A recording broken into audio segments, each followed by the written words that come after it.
Good morning, everybody, and welcome to this week's webinar on public holidays. My name is Nikki Hardwick, and Karen is also joining us today. For those of you who don't know me, I've been with HR Talk for 19 years. I head up the HR division, and I work quite closely with Karen, who is our one director. And she, obviously, she knows a lot more about payroll, but from an HR and payroll perspective, we get involved quite often with employers regarding public holidays. And as we have a number of public holidays that are coming up, you know, there's a lot of confusion sometimes regarding what must be paid, when must it be paid, you know, do people get two public holidays if it's on a Monday and a Sunday? So the purpose of the webinar today is to really give people an understanding, or hopefully to give a bit of a broader background in terms of what public holidays we have and how we are going to treat them. Karen at any point will interject. I don't know if you want to say hi, Karen. I just want to say good morning, everybody, and welcome to the webinar. Thank you, Nikki, for the introduction. Okay, so please feel free throughout the webinar. If you do have any questions, just post them in the Q&A. This webinar will be posted on our YouTube channel, and we encourage everybody to subscribe to the YouTube channel. So even if you don't make one of the webinars, they are all there, they're available, they can be shared freely. So even with your staff, if you want to share it, or your managers, get your staff and your managers to subscribe, and then they gain access to webinars relating to stress management, public holidays, and a whole lot of other things. All right, so moving swiftly along. So what I'm going to be chatting about today is, as we mentioned before, is regarding public holidays, and we have a number of public holidays that are coming up.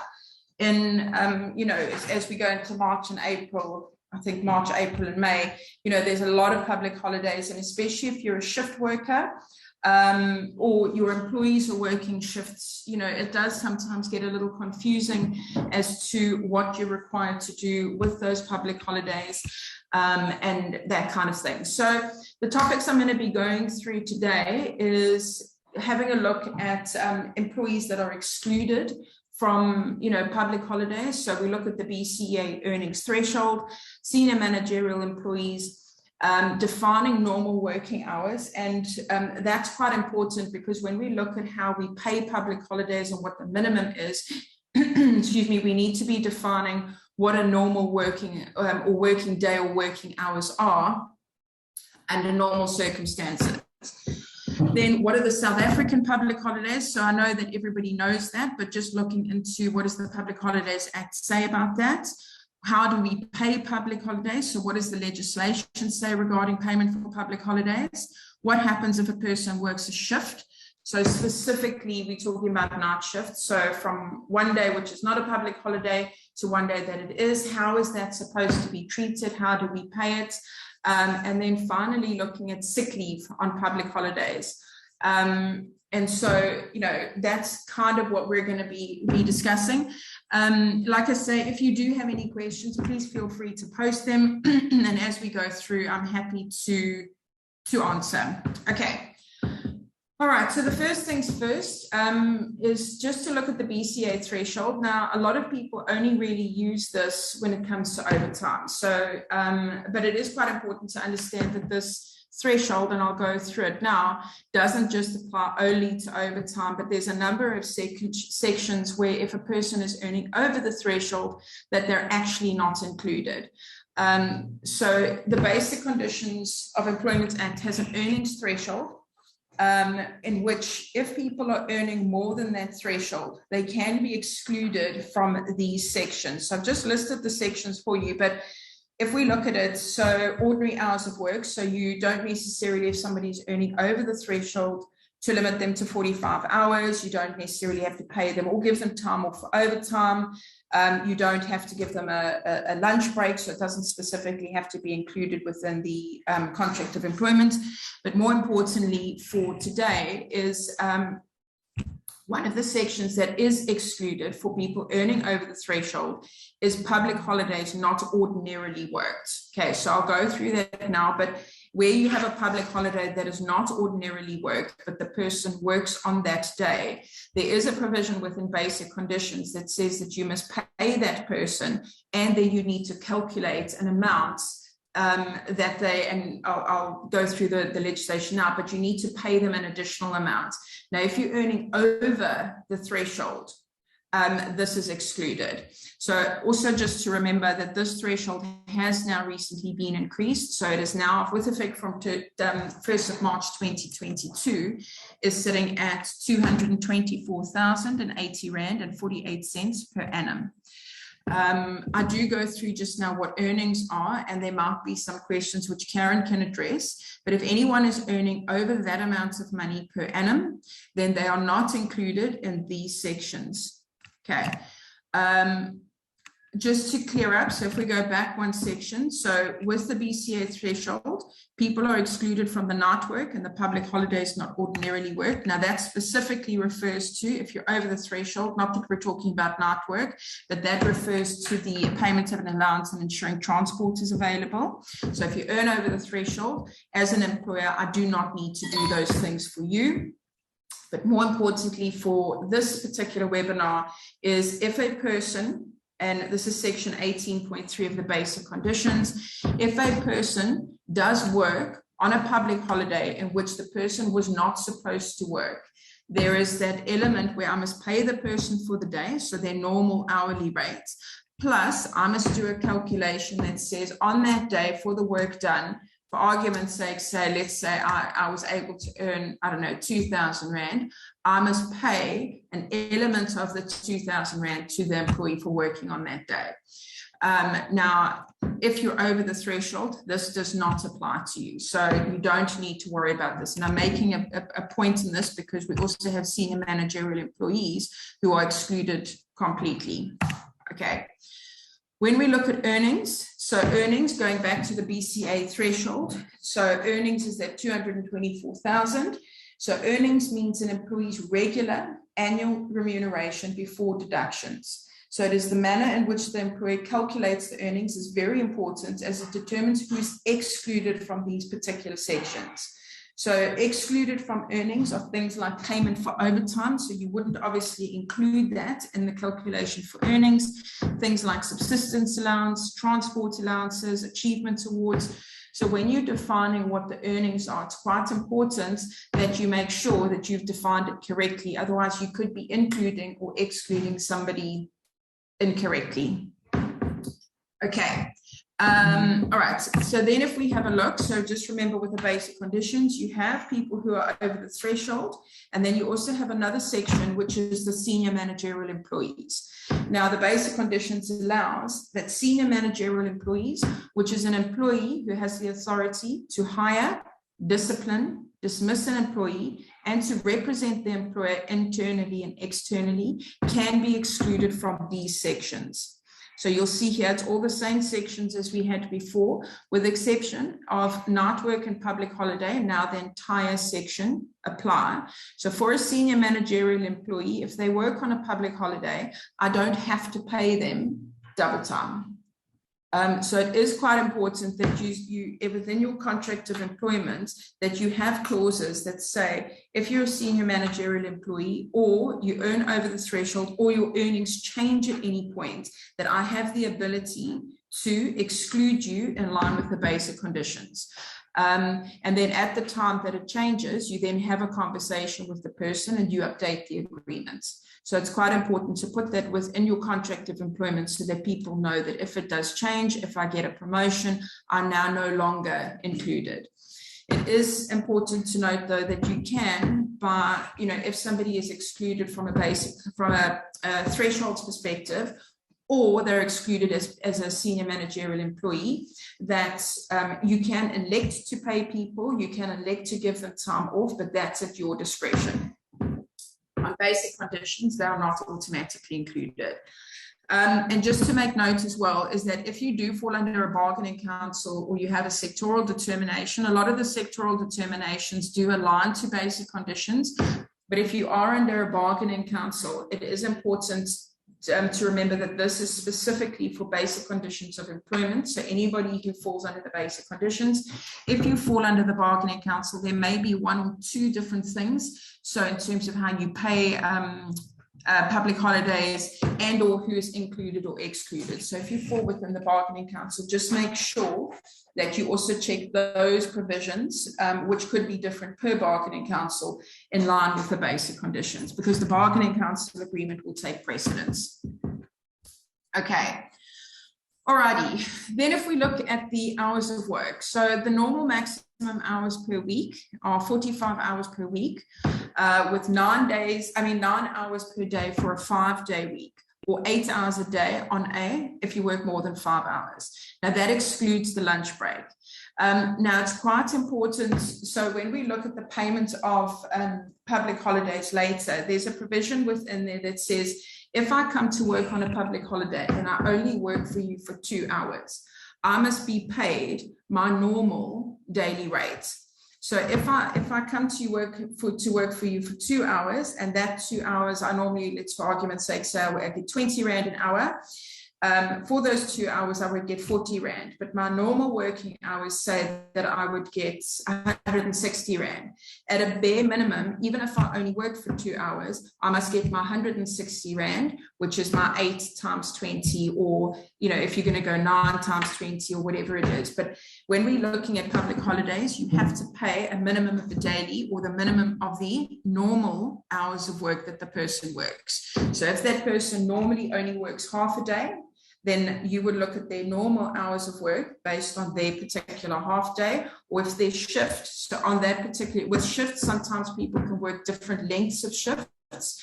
It would be based on what that shift was supposed to be. So when it was scheduled, what is the normal time of that shift? And then that's what you would pay as a minimum. Okay. Alrighty, so then we have a look at the public holidays. So public holidays are defined by the Public Holidays Act. And if we look at the Act, basically the Act says that if a public holiday falls on a Sunday, the Monday automatically becomes the public holiday. The additional public holidays could be given. So when we have voting, there's other special occasions, they can give us extra public holidays. And then as the employer, that then becomes a deemed public holiday. You can't decide whether or not you want to give the public holiday or not. Okay, so just going very quickly through the public holidays. So I'm not going to go through all of them, but just to have a look here. So obviously April, there was a question whether or not Easter Sunday was a public holiday. It is not a public holiday. It is actually Easter Monday. That's the public holiday. So if we look at April, the 15th of April and the 18th of April, that changes each year based on when Easter is. And then if we look here, 1st of May, so 1st of May is actually a Sunday. And so the 2nd of May becomes an extra public holiday. There is one other holiday down here somewhere. I think it's the 24th of September, which is a Saturday. So anybody who works Monday to Friday is obviously not going to get the benefit of that. So those are the public holidays that we have as South Africa set for this year. And when we're looking at our shifts and that kind of thing, that is what we're going to be basing it on.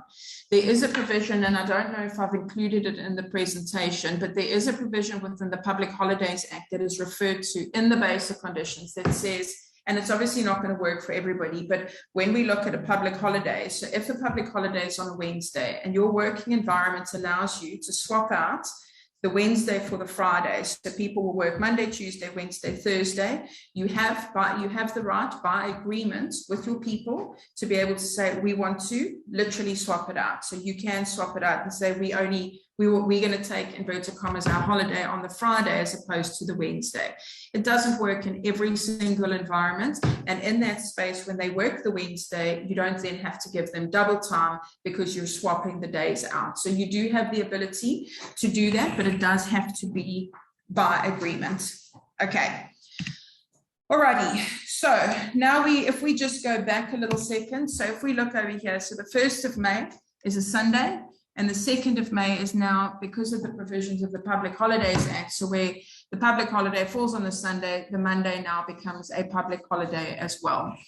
So just talking about this has raised quite a lot of confusion in the past as to if, as an employee, so I work shifts, I work 7 days a week, and depending on my shift, let's assume for the purpose of this conversation, I have to work Sunday and Monday.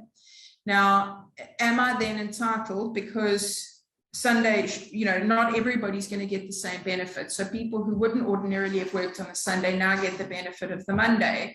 So do I, as an employee, excuse me, who is working both Sunday and Monday, get the benefit of both public holidays? So if I work on Sunday and Monday, do I get paid double time for both days? Okay. So in the Randfontein Estates and the National Union of Mine Workers, excuse me, there was a case that went forward there, and eventually the Labour Appeals Court held that public holidays, so when we went to the Labour Court, well, not we, but the Labour Court held that there was only 12 public holidays. And so the person didn't necessarily get the benefit of both the Sunday and Monday. It then went to the Labour Appeals Court. What they basically said is that public holidays are not limited to 12. And the Public Holidays Act basically says that where the Sunday is a public holiday, the Monday becomes an additional day, not a replacement of the Sunday, but an additional day. So where you have a person who's working on both days, that person is then entitled to be paid double time on both the Sunday as well as the Monday. And I know that this has been discussed at length over the years in terms of, what happens. It doesn't apply to obviously people who work Monday to Friday, but especially when you have shift workers, from a costing perspective, it does become quite a thing when you're having to have people work both days. But going forward, and based on the Labour Appeals Court decision, is that if a person works on both of those days, then they would be entitled to be paid double. And if you decided to give them the time off, so they were due to work the Sunday and the Monday, and you gave them the day off, then they should be paid as if they had worked on those 2 days.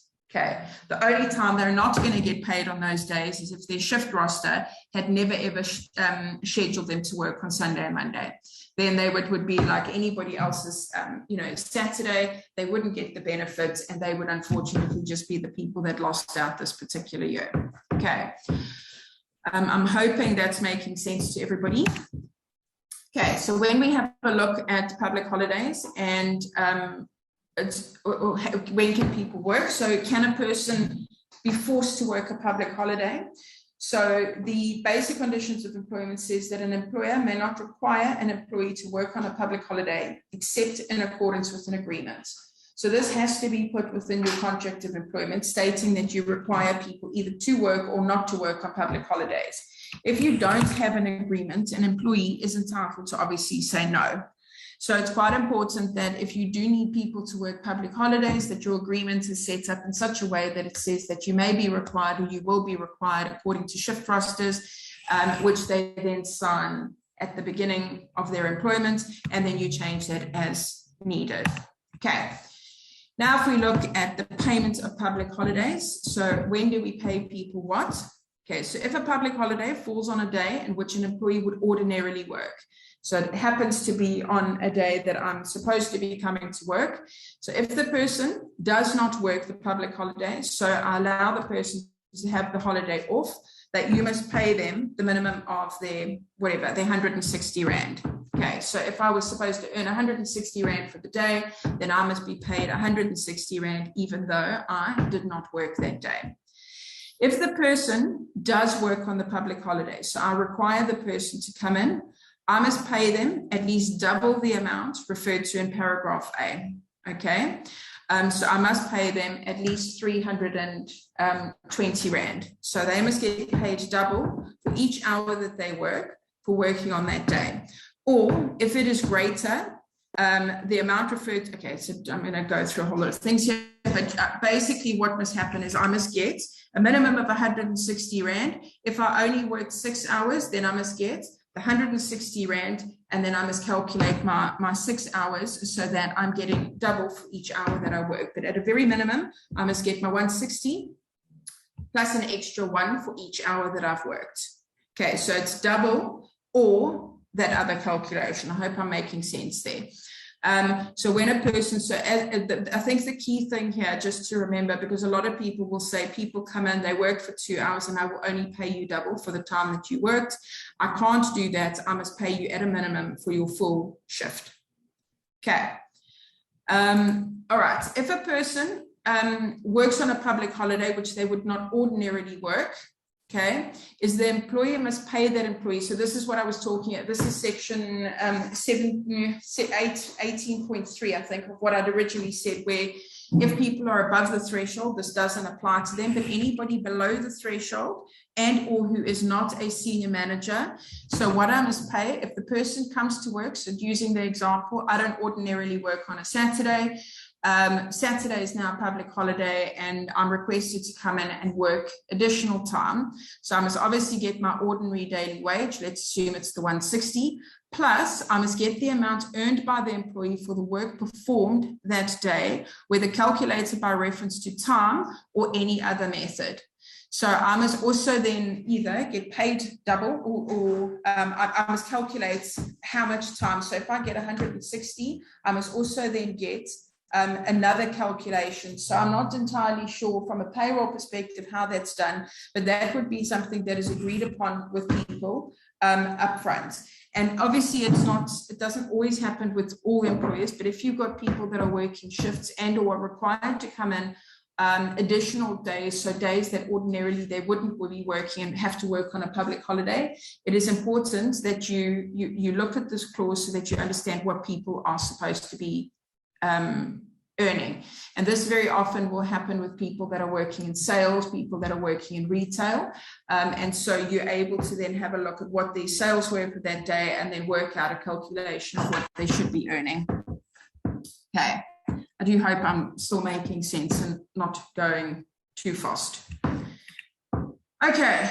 All right, then in terms of when the person must be paid, so an employer must pay an employee for the public holiday on the employee's usual payday. So what is key to note here is that just be aware that if you're paying a person a salary, and sometimes Karen may have more insight into this, but sometimes what we'll find is let's assume my salary is 10,000 Rand a month, okay? And that is for 21.67 days. So that is for my normal time that I work. Then what happens is I happen to work a public holiday. And what happens is the employer forgets that I've already been paid once for the public holiday. So although I've worked it, I was already paid. So whether I worked it or I didn't, I have been paid for that day, that public holiday. So when you're processing payroll and you're paying for people for the time worked on the public holiday, be careful to not forget about the fact that you've already paid the person once and now apply double time, because in essence, what you're doing then is you're paying them 3 times for the public holiday because you've forgotten about the fact that you've already paid them for the one. So if you're paying somebody a salary, so it's based on a salaried amount and not on the time that you specifically work, like a daily or weekly wage, just make sure that you have taken into account the fact that you have paid them once.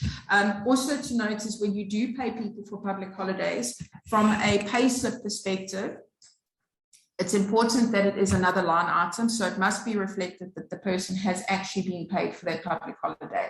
So it can't be incorporated into the normal earnings because it is a special day.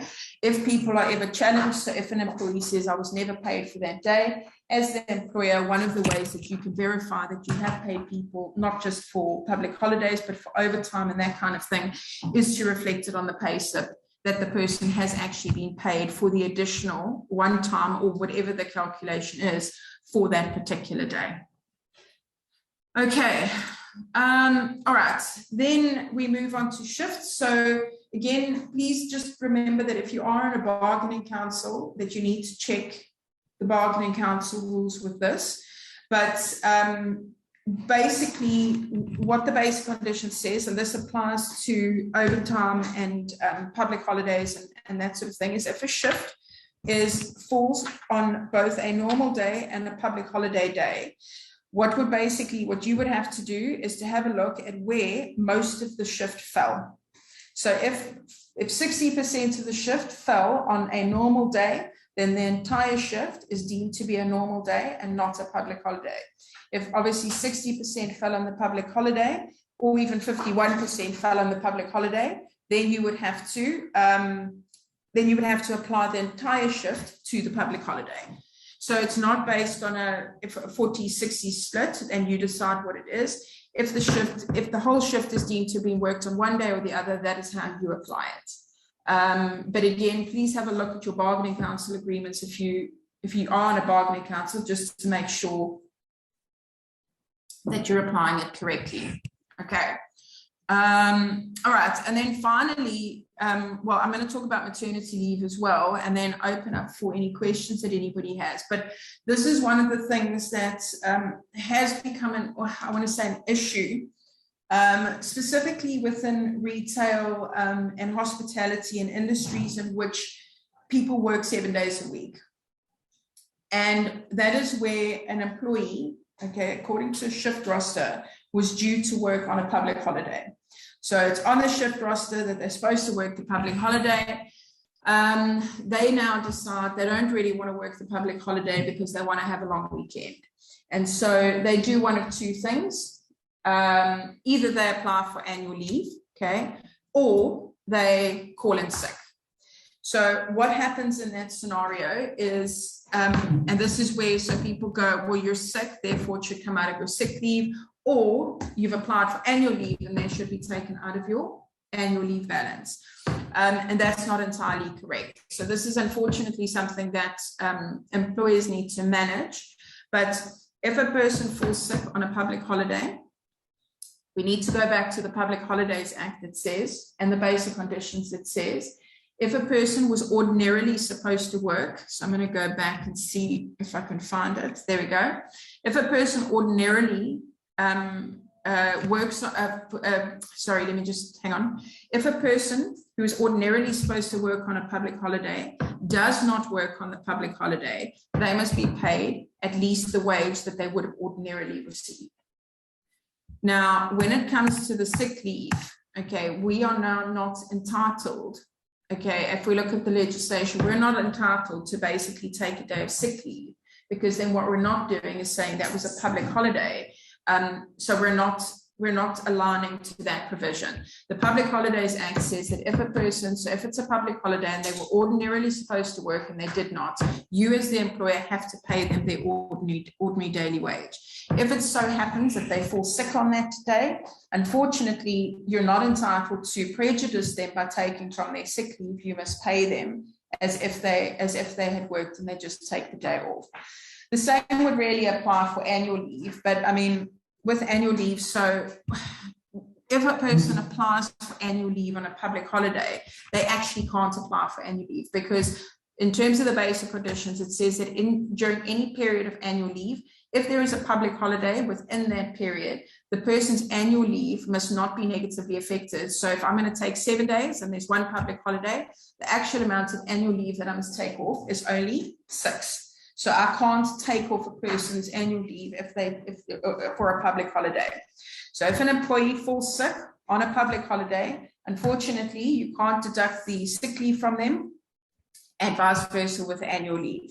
So you do need to reflect that the employee is being paid for the public holiday, and that their sick leave hasn't been negatively affected.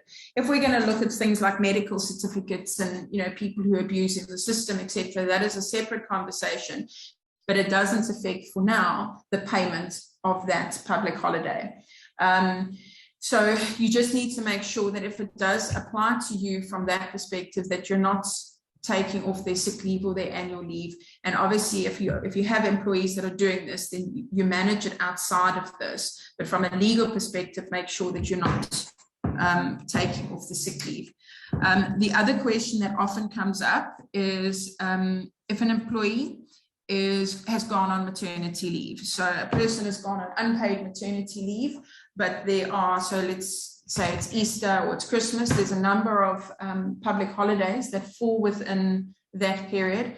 Must I now pay them for the public holidays? So they're ordinarily not getting paid because they're on maternity leave. So with maternity leave, that is a different scenario because the person was not ordinarily supposed to work. They are on a period of unpaid leave due to maternity leave, and so they were not ordinarily working that day. So if we're going to call it a shift or whatever, if we look at it from that perspective, they were not due to work. So they're not going to get the benefit of those public holidays during their period of maternity leave. The only time that would be different is if you've decided that you're going to pay the employee for the time, and then nothing would happen. So there would be no change. Okay. All right. And then the last thing just to go through, I'm not sure if there are any questions. The last thing just to go through is when we look at how you're paying public holidays, and Karen, I don't know if you want to step in at any point, but it's quite important. Karen, can I hand over to you on that one? Absolutely, you can hand over to me. So I think, thanks for that, Nick. I think what's important is to understand how to pay, what rate we use to pay a public holiday. And it's always a difficult conversation to have this, but in the Basic Conditions of Employment Act, in section 35.5, there is two terms. One is called a wage and another one is called a remuneration. Now, when we set up our payrolls, we have two rates. We have a wage rate and we have a remuneration rate. Wage rate is the amount of money paid or payable to an employee in respect of ordinary hours of work. Okay, a remuneration is defined as money in kind or both money in kind made or owing to a person in return for that person working for another. So wage is the rate that we use to pay out overtime. We use it to pay out public holidays. We use it to pay out any Sunday or sick or family leave that we pay out. The wage rate is what we use to pay that out. So it would exclude things like company contributions and all the rest of it. Remuneration rate is the rate that we use to pay out notice pay, severance pay, leave pay paid out on termination, and leave pay paid out when on annual leave. So basically, wage would only include the cash component, or what we would call the basic salary that you would pay in respect of the ordinary hours of work. Now, it's very difficult to explain in a forum like this. So I have a very nice little table or a decision table of what you include for your wage and what you include for remuneration, and a little example. So if you'd like to send an email, I can send that to anybody who wants to have a look. It's a visual view of what this looks like and easy to make decisions then when you do that. Nikki, does that explain adequately? Yes, I think so. There is a question, Nikki. Okay. Yes. Yeah. I saw the question. I'll post the question now. So just to clarify, if you do want a copy of that decision table, Karen, where would they email? Must they email you? Must they email HRA? Which would be easier? Whatever's easier, Nikki. Wherever the questions will come after the webinar, so you make a choice. I really don't mind. I'm happy for them to email me directly, karen@hrtalk.co.za, or any of our info addresses, or where you registered for the webinar, anywhere like that is fine. So Karen@hrtalk is fine. I don't mind receiving the emails. Thanks. Okay, so Tristan posed a question. It's specifically relating to sick leave allowance, but the question is if an employee is on a 1-year fixed term contract, how is the sick leave allowance treated? So it is basically how you would calculate sick leave on a fixed term contract is, so sick leave, if we look at sick leave works on you get your full allocation, obviously not within the first 6 months of an employee's employment, but you're supposed to get your full allocation at the beginning of the cycle, or if you're a brand new employee, at the beginning of month 7. So when we look at sick leave, what we're supposed to do is on a fixed term contract, assuming it's a brand new employee that has never been with you, the person would accrue 1 day per 26 days worked. So, and remembering, so that's 1 day per 26 days worked, not 1 day per 26 days. So that works out roughly, I don't know the exact maths, to about 0.83, but it works out to, if the person is working a 5-day week, it works out to about 9.96 days per 12-month cycle. That is not how sick leave works, but if you're only on a fixed term contract, the person would then be entitled to 1 day per 26 days worked for the first 6 months, and then would get the remainder of the 10 days, whatever had not been taken at the beginning of month 7.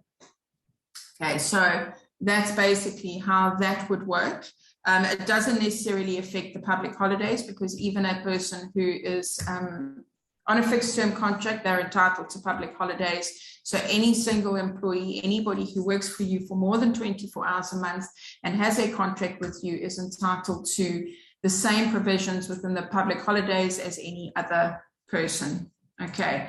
Nick, can I ask you one question just to clarify? So are you saying that if an employee is on a fixed term contract of 12 months, that for the first 6 months they get the allocation as they work the 26 days, and in the 6th month they're entitled to the full 9 point whatever days it was? Yeah, so in the first 6 months, remembering we're not talking about people. So if you've got a person who religiously, so a person who's over a retirement age, who keeps on, having fixed term contracts, we're talking about brand new employee, but yes, in the first 6 months, they would accrue at 1 day per 26 days worked. And then it's actually month 7. So as month 7 starts, they should be entitled to receive the rest of their allocation, because the basic conditions does not distinguish between, if you're fixed term, it's only 1 day per 26 versus if you're, it's very clear. So technically it's 1 day per 26 in the first 6 months. Month 7, the full allocation should become due, less whatever they have already taken. Thank you. So Trish, again. Yeah, so they wouldn't remain on 1 day per 26 days for the full 12 months. On month 7, they would get their full allocation of the 9.96, or if you round it up to 10 days. So they would get, I think the maths roughly on this first 6 months is about 4 point something. They would get so they accrue a day, it's around 4 days. And then on month 7, as they start, they then get 10 days. They now have 10 days, and it's there for them to use in their contract. Obviously, when their contract ends, sick leave does not get paid out. So at the end of their contract, what hasn't been used doesn't get paid out to the employee. It just forfeits. The same as family responsibility leave. The only one that can be paid out is annual leave. Sarah, there's another question. Pleasure, Tristan. Are there any other questions?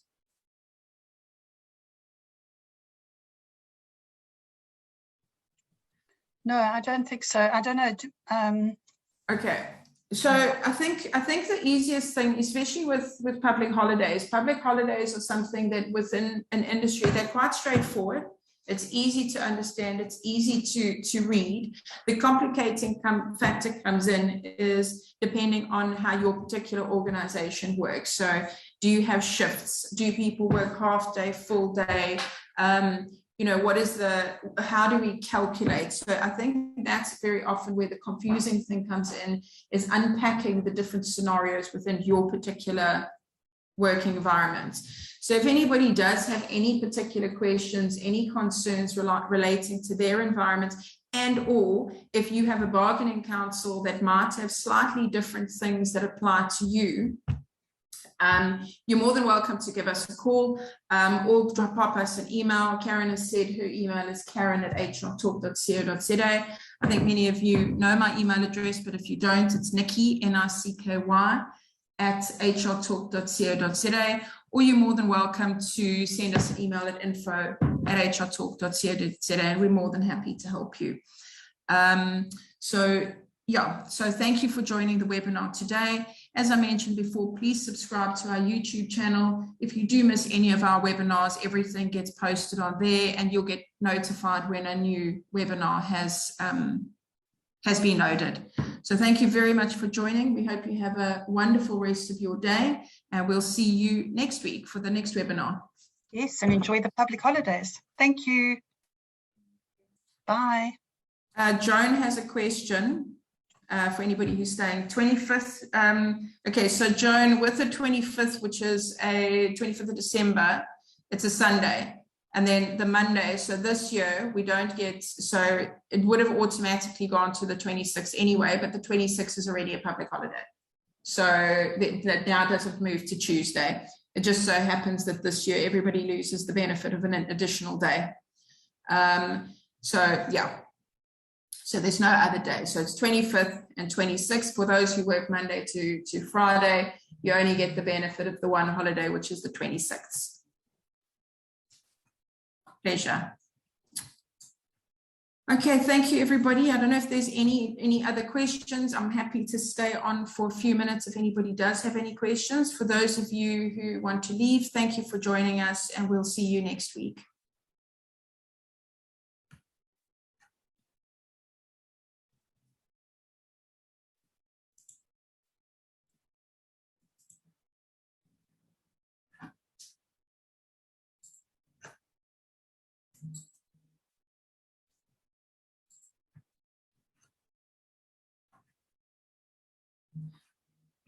Hi, Philip.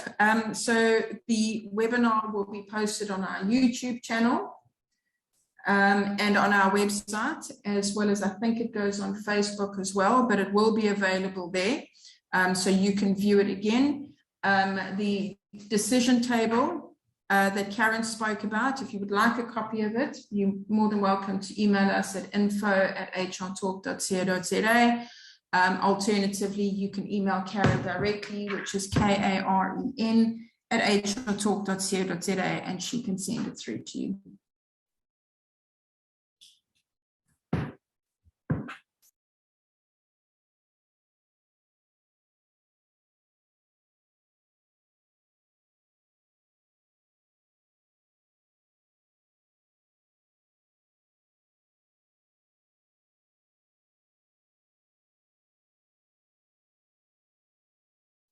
All right, thank you, everybody. We'll see you next week. Thank you. Goodbye. Bye.